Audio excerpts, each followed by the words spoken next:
Hello and welcome to my basic Elementalist guide. So the Elementalist is a damage dealing / utility class that can bring a lot to the table. It's definitely a class you can run in certain aspects of the metagame, but overall it's not like used for damage in the meta, but you can definitely use it for damage in most areas, especially in hard mode.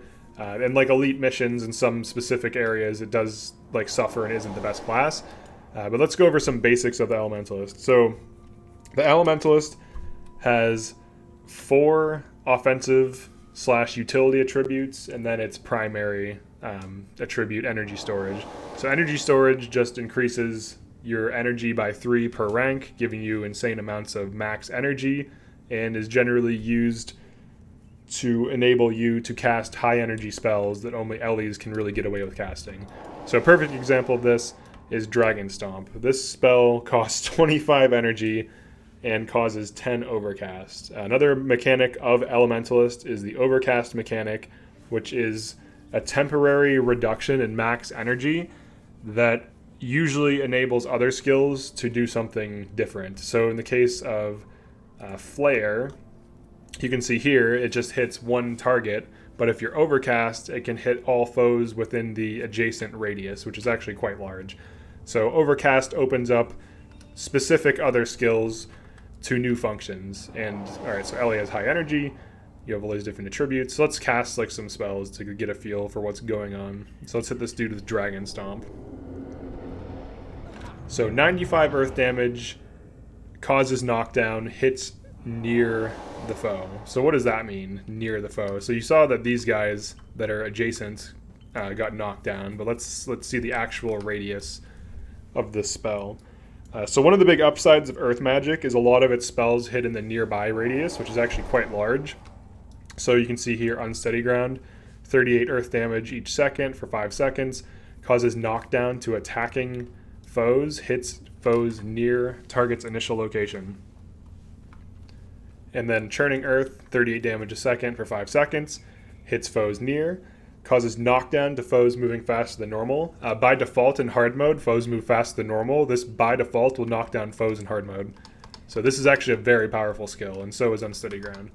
All right, so here are the ranges, right? Like you have your target, you have adjacent to foe, you have adjacent, nearby, and then in the area. So nearby is the second largest radius. In the area is a little bit bigger, but nearby is still quite big. So if I Dragon Stomp, that's like first of all, you have to understand that the big upside to Ellie is that it can hit a lot of foes with its spells, and it can affect a lot of foes. So in this case, I just knocked down like an entire group of enemies. So this is 5 enemies. I just did 100 damage to them and knocked them all down. This is very powerful. If you combine this with like Earthbind, which increases the duration for things being knocked down to 3 seconds, you can knock down nearby range for 3 seconds. So that's quite strong. So if I use like Churning Earth, Unsteady Ground, and then Dragon Stomp, these are going to get knocked down, locked into all this crap, and then die. So like Ellie does have big power against like low armor. Against fairly high armor, it can have issues, but air magic kind of solves most of these issues. But you can kind of see here too. This is the effect of Overcast. So this is recharging. It takes 30 seconds to recharge 10 Overcast. And also, you can see there my energy is getting quite low. So one of the main reasons, or one of the main ways Ellies deal with these high energy costs is through attunements. So let's go to Earth Magic. Let's grab Earth Attunement. Okay, so every element has an attunement. There's Fire, Earth, Air, and Water attunement. What it does is anytime you use a skill in that attribute, so any skill, even if it's not a spell, it could be like a touch skill, it could be a glyph, like Glyph of Immolation, for example. If you're using Fire attunement, will still return energy. The attunements return 1 energy plus 30% of the energy cost of the skill in the attribute. So any Earth Magic skill I use while under the effects of Earth Attunement returns 1 energy plus 30%. So in this case, I'm going to cast this. I'll cast Dragon Stomp on this 100 armor. So you can see there I gained 8 energy back. So as you're casting spells and spamming spells, you will continually get energy back from your attunement. And you can kind of see there the difference between damage. So here's how much 100 armor takes, right? It takes 19 instead of 38.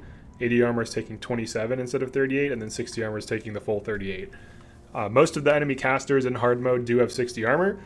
So if you prioritize enemy casters, you'll get good damage on them. If you use cracked armor, you'll take any 80 armor foes down to 60. Cracked armor gives things minus 20 armor if their armor is above 60. So the lowest it can bring it down to is 60. But cracked armor is almost needed for earth, fire, and water builds. For air builds, the air skills themselves often penetrate armor and like can provide cracked armor quite easily. So air magic generally doesn't run into this armor issue. Air magic is also really consistent for dealing damage in general. So if you want really consistent, like high spike damage, you want to run air magic. Overall, Mesmer probably out damages Ellie in fast team comps, like when you're like wiping like the floor with enemies and just killing them rapidly. But Ellie does have like some pretty good effects, like dragons. There's no equivalent of like Dragon Stomp on Mesmer. There's an elite skill that does something like it, but this is just an ability Ellie has. Just knock down nearby and deal like 100 damage. So this is a decent skill. But okay, so that's attunement. So like let's say I just keep spamming spells. Now my energy will be much higher than it was before because now I'm a little bit more efficient. But the big downside of attunements is they're an enchantment. Enchantments can be removed. So if an enemy removes this, it's not going to be useful because it'll just be gone. So let's go back to the Great Temple of Balthazar to equip another common enchantment Ellie runs, Aura of Restoration. So in a perfect world, as an Ellie, you have an attunement and Aura of Restoration on. Aura of Restoration returns 1 energy per spell cast, and it also heals you. And the amount it heals depends on your energy storage. So in my case, at 12 energy storage, it's going to heal me 440% of the energy cost. So the big upside of Aura is it does a few things. 1, it makes you more energy efficient. So it'll return more energy as you cast spells because it combines with your attunement. And 2, it heals you. And 3, if something were to strip a single enchantment from you, it protects your attunement. So this is why I always run Aura, and you don't have to run it, but if you're dealing with enemies that strip 1 enchantment at a time, your attunement's going to just constantly be getting stripped. Another big upside of Aura is it casts very fast, so you can quickly reapply it to cover your attunement again.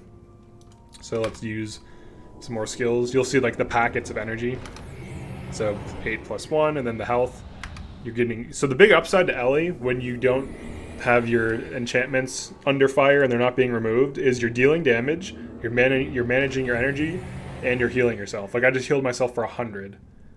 No other class in the game can heal itself like this. I guess maybe Dervish, but no caster really.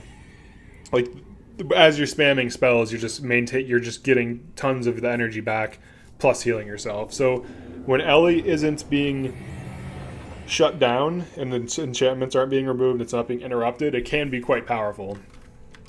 So let's go back one more time. So we went over Overcast, we went over attunements, we went over Aura of Restoration and cover enchantments. Now let's go over secondary classes briefly. So let's say I want to bring some utility to the table. As an Elementalist, you are one of the best classes to splash secondaries because of your high energy pool. A lot of classes, like especially Warrior, have a very hard time splashing a secondary because they have bad energy regen, low energy, and no ways of really getting energy back. Ellie, you cast a spell, you get energy back. Aura of Restoration affects secondary class spells. So if I cast Enfeebling Blood, I'll actually heal myself and get some energy. Now you do sack health on Enfeebling Blood, but we'll come back to that. All right, so in this particular build, I'd probably run Stoning. All right, so here's the idea behind this build. I can apply Weakness to nearby. Weakness is minus 66% physical damage and minus 1 to all attributes. Weaken Armor applies Cracked Armor, which gives you enemies minus 20 armor adjacent. Stoning does 101 earth damage, knocks down weakened. So I weaken things with enfeebling, hit them with stoning. I have a knockdown. So I have 4 knockdowns. So I have a lot of knockdowns. So this is a very anti-physical, knockdown-heavy bar. I could throw Churning Earth on any group of enemies in hard mode. They try to flee, they get knocked down into it. I can throw Unsteady Ground on any attacking enemy, they get knocked down into it. I can use Dragon Stomp on a group of enemies, they get knocked down. I can use Stoning on any enemy I weaken. So like, let's say an enemy warrior is chasing my monk, and he's already enfeebling blooded, I guess, weakened. I can hit him with Stoning just to keep knocking him down. So this would be like a very like anti-physical Ellie build. So hit him with weakened armor. Let's hit him with Stoning just to show the difference. So 71. Actually, let's do this. I'll hit him with weakened armor and then just use Dragon Stomp, and it'll hit the same as the 80 armor. So it hits 67 on both. However, if I use weakened armor on the 80, because I'll just hit him with Stoning, he now takes full damage. So weakened armor and enfeebling blood are like a perfect example of like some skills you could splash as an Ellie. The big upside to this is if you have a lot of physical, weakened armor helps the rest of your team. So in the case of this, let's say I hit them with weakness, hit them with enfeebling blood, then Dragon Stomp them. Or maybe I Churning Earth them, and then Dragon Stomp them as they're coming, like they're standing up. Like these are just like some examples of just using this specific build of things you could do. So Ellie is really good at splashing secondary. Another thing you can do, if you want, like let's say someone else in your team already has these skills, so you don't need curses. Let's say my secondary is monk, and I just bring like some prot. One thing you can do that's quite nice is you could bring like Spirit Bond or something. You could bring like these skills. So what you could do with this is hit an ally that's like getting spiked with Spirit Bond or Shielding Hands, just to like increase their tankiness. And this is only with 6 protection prayers. This in hard mode, enemies attack really fast, so if you throw Spirit Bond on something, it generally will get healed for the full amount. Like it ends after 10 hits if they take over 50. So this is 540 health. And this build, it's already looking energy intense, so let's say if we switched elements to like fire, this would be better to run on something that's not as energy intense. So let's just drop this bar. Let's actually reduce that a bit. It's brought up to 9. So like let's say you had a build like this or something. You have your attunement, or not your attunement, your Aura of Restoration. You'd grab an attunement like Fire Attunement, and then you could run some Firebar, Bed of Coals, Flare, or I'm sorry, Meteor, Flare, and then maybe like Double Dragon. Let's say you had like a warrior with you, or like an assassin, I guess. Let me make sure she has assassin things. Okay, cool. So here's an example of like a very compact fire build that has prot. So the idea is very simple. So like let's say we're attacking this 100 armor. Let's say I pre-prot this. The big upside to prot is you can prot yourself and you can quickly gain health off of doing it. So like let's say we're like comboing this, she's getting focused. I can like quickly heal. Let's like call that. Say she's getting focused again. So this is an example of me acting as like a utility healer. I am kind of burning through energy to some degree by spamming Spirit Bond, but I'm still like if you have a BIP, this shouldn't be an issue. But you can bring like pretty heavy anti-spike with you, like just splashing it with, as an Ellie, and it actually is quite good. And let's say you don't want to run Spirit Bond, it's too energy intense. Maybe you want to bring something a little less like crazy, because that is quite insane. You could bring like Guardian or something. I don't have it though. Let me go unlock it. I should have a Monk Tome. Let's see.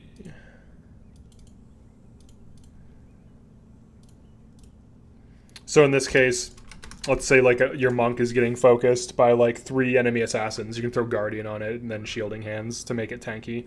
So this would be a good example of splashing a secondary. You could also do something like this. This is a personal favorite of mine. I do love Domination Magic. It's quite good. I really like Cry of Frustration. Overload can be used too, but Cry is quite good, and Complicate. So now I have really solid damage, but I also have an area interrupt plus some armor ignoring damage, and then a second area interrupt that disables. Like, so let's say there's like 3 enemy elementalists that all cast Mind Burn or something. You can complicate one of them, and now all of their Mind Burn is disabled. So this opens up Ellie in a huge way and gives it some like big utility. So Ellie is really good at off-classing or like splashing a secondary. You could alternatively run like secondary Paragon and get fall back plus stand your ground. That's a very good thing you could run with a build like this. So it's definitely a good class, and it definitely can bring a lot of value to the table. There's a lot of builds I'm going to go into in future videos, but this is kind of like the overview. Like this bar right here is a perfect example of, like, you could save this, and then whatever secondary utility you need, you could just load it in. So that way you could just kind of like save the template and then just like slot in utilities as needed. But this is an example of a pretty powerful bar that I beat Winds of Change with, hard mode based. So like it's definitely quite strong. But yeah, that's Elementalist overall. Also notes, so like Flare hits adjacent if overcast. Meteor causes overcast. It takes 30 seconds for 10 overcast to go away. Meteor has a 30-second cooldown. You have basically maintained perfect overcast, and you'll never overexhaust yourself because of its high cooldown. So Meteor and Flare and Bed of Coals are like a very good combo with fire magic. Enemies generally cannot escape Bed of Coals because they don't try to run until they've been hit 3 or 4 times. And if you cast Meteor right after, you can generally always knock them down into it. So there's some pretty good things with Elementalists. I think it's kind of underrated right now because in some instances fire magic's bad, but you can always use earth or air. So yeah, that's Elementalist. Thanks for checking this out, and I will see you in another video. And also make sure to like and subscribe if you like Guild Wars content.